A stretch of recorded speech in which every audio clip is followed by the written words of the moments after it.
it really means to live life golden. Yeah, we're golden, baby girl, we're golden. Yeah, about to see it shine, 'cause we're golden.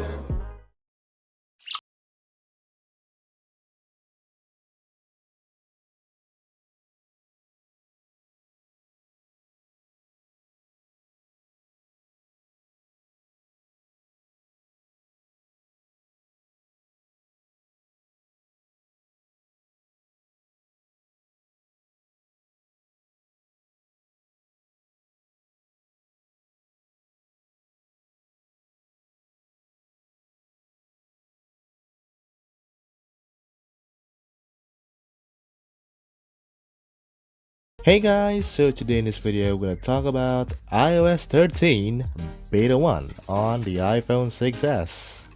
So Apple at June 3rd, June 4th, I don't know, June 3rd I think, dropped iOS 13, watchOS 6, macOS Catalina to the developers, and if you guys don't know, I'm actually not a developer, and to get iOS 13 this device is, well, let's just say it's more harder than it used to be. I mean, like, since I think iOS 9 or 10, they use the profiles, and then before the profiles they use IPSW, but now they make it harder for us non-developers. So basically you have to install Xcode beta and the IPSW, and with this method we're gonna having a hard time doing this on Windows. So I'm installing it on a Mac, but at the same time I don't think we should install Xcode and etc for it, man, but Apple just like making our lives harder, right?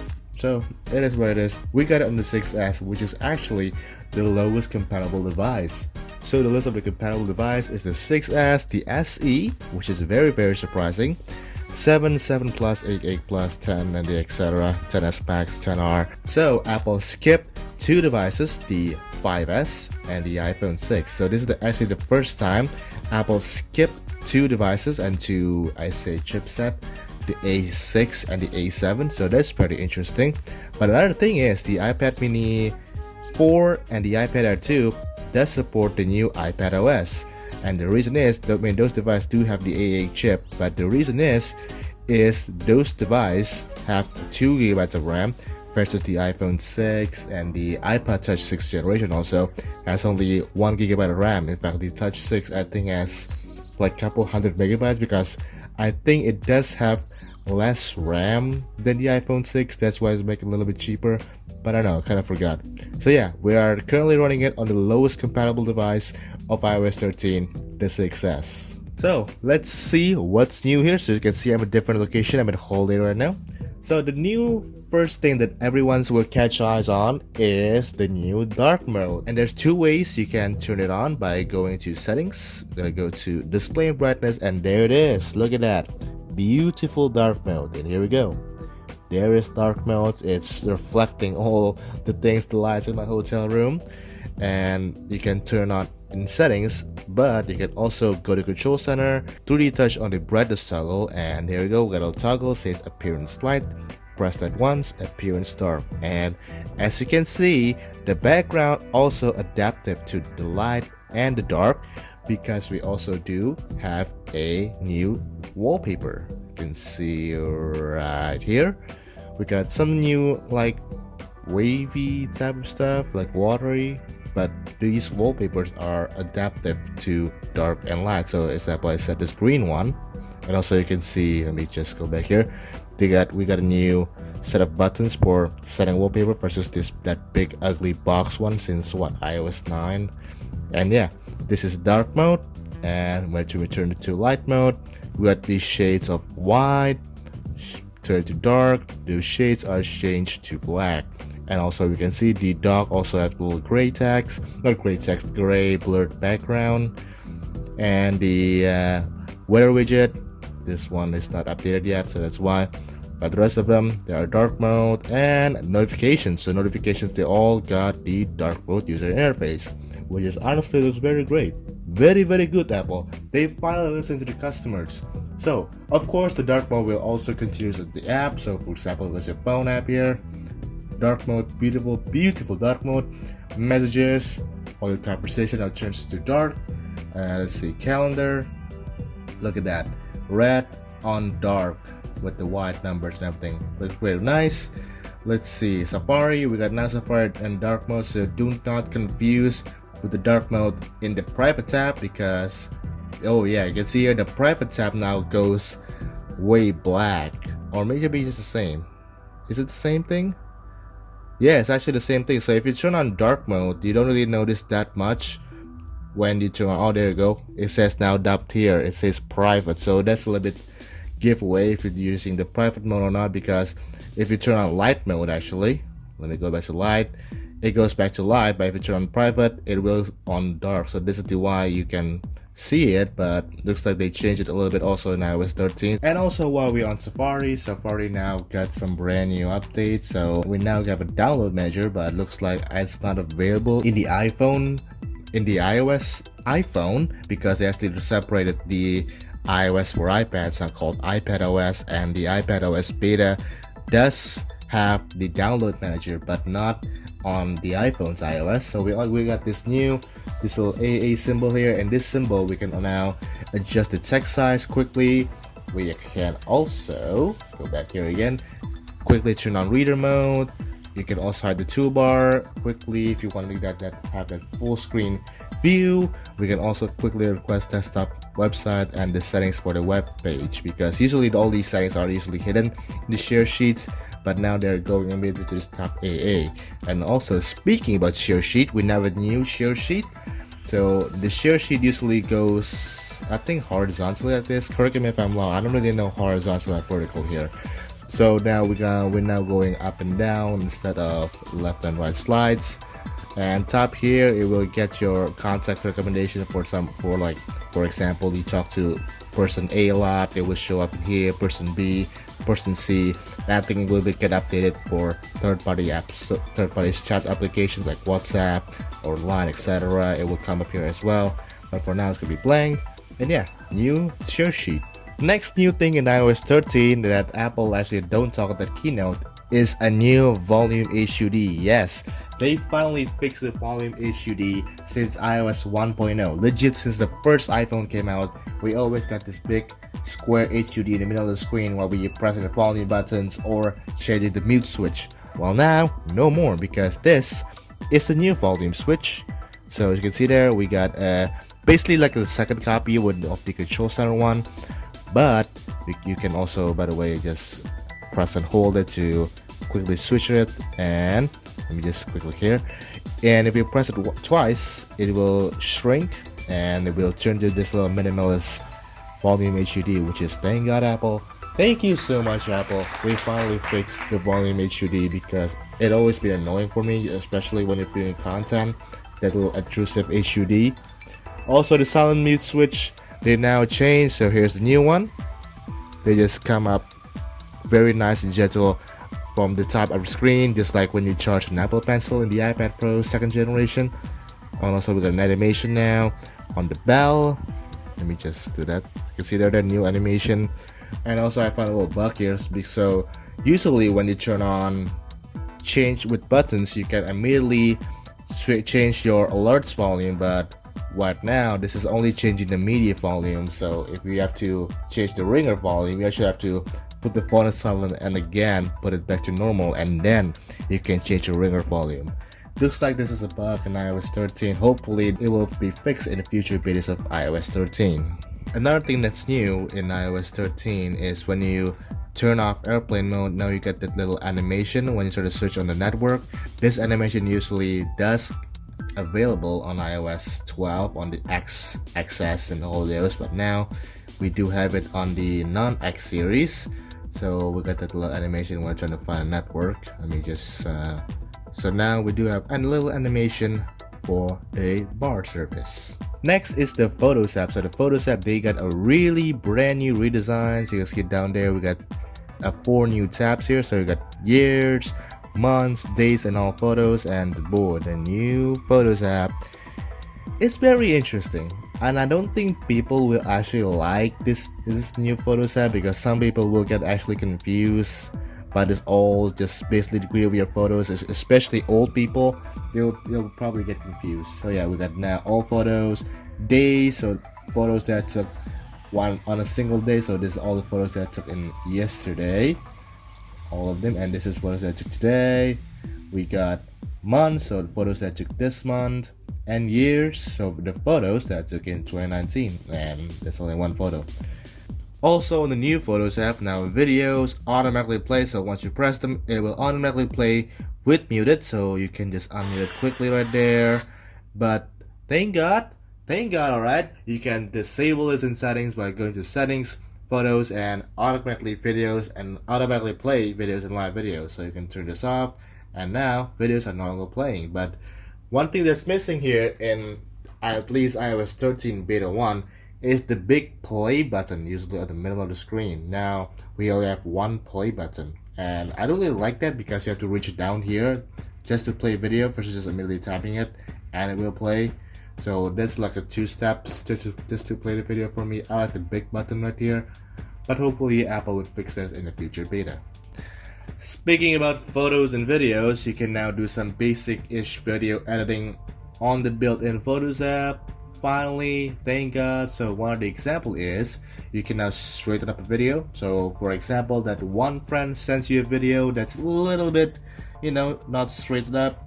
You can now manually straighten it up using the Photos app without having to download iMovie and anything. Also, there's settings for vertical video or horizontal video. And now you can also rotate the video. So let me, if it does work.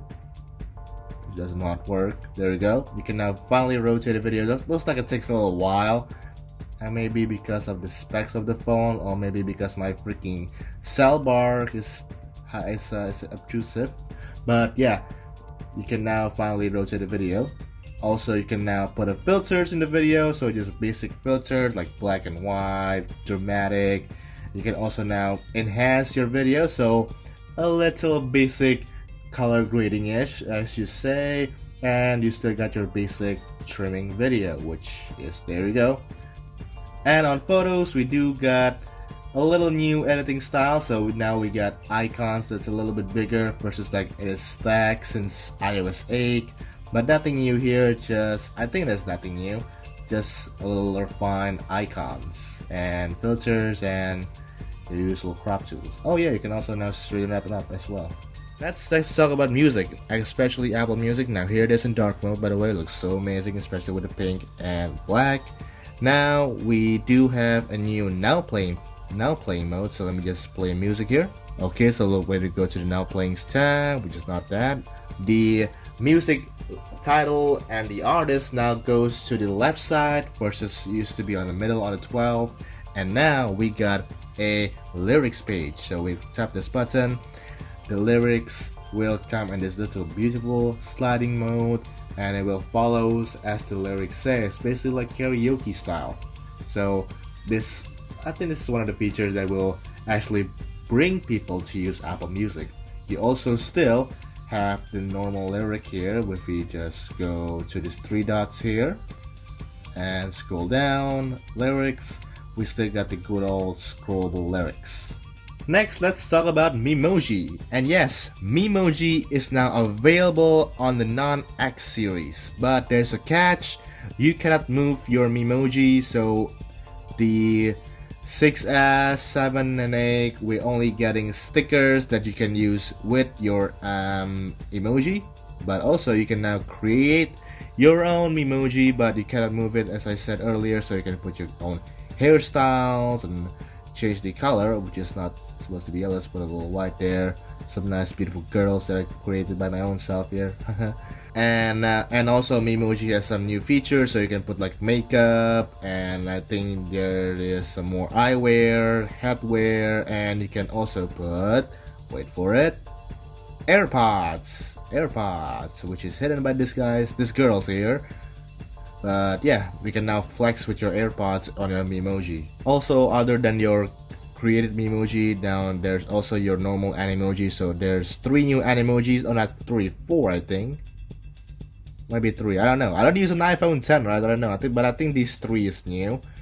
And yeah, these are all the Animoji, but you can only use it as a stickers, and you can send it in third-party applications, probably in the future, because it actually comes up in the emoji section. So you can see how frequently used is combined with your normal emoji, and then there's your Animoji. You guys tap this three little dots to bring up your Memoji stickers down there. Now let's go to the App Store, and now App Store has a little quirky little things. You can see here we got new Apple Arcade that's still coming soon with the Apple subscription gaming service. And by the way, here is App Store in dark mode, which looks, my god, looks so beautiful. Now you guys probably wondering where's the update section here. It has now actually moved, so you can see right there in top of my avatar of the Apple ID, we got a little 3 badge there. All you have to do is tap on that and scroll down here, and there you go. Here's your applications update. It will probably get refined in the future betas of iOS, but for now, in beta 1, here is all your updates applications on the account section, and you can just immediately update all your apps right there. Okay, so next let's talk about 3D Touch, the feature that rumored to be killed on the next iPhone by Apple because nobody using it, but I do use it. I don't know why.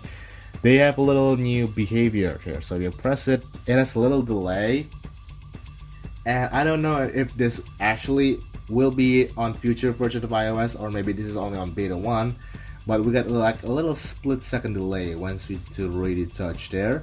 It's a little delay. And now when we go to Safari here, let me just go search our picture. Okay, so for example, I got my big here, big chungus. When I try to 3D touch it, we got now this little pop-up. Usually it just comes to this little big little pop-up. Now I just come up with this little pop-up, which just looks more interesting.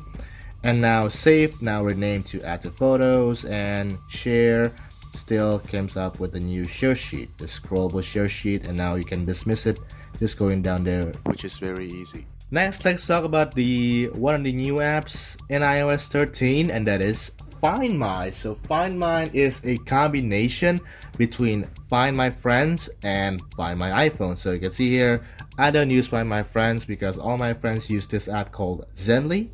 And we go to devices here. This is basically Find My iPhone combined, and yes, I have a lot of iOS devices.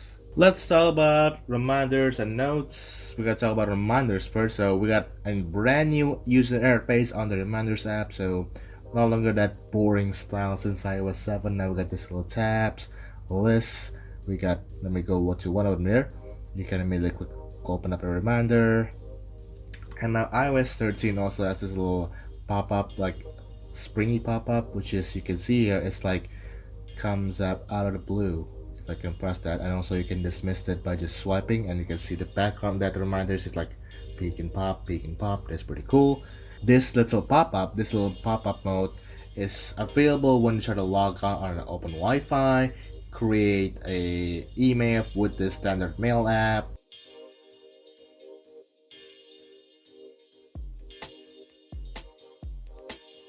or the reminders app. Here was one of my examples.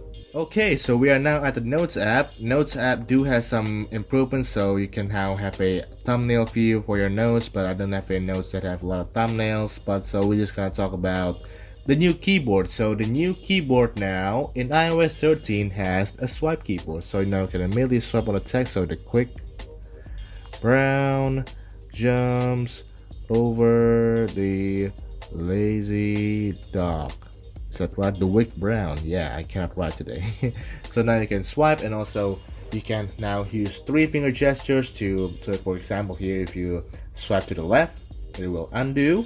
Swipe to the right with 3 fingers, you can redo.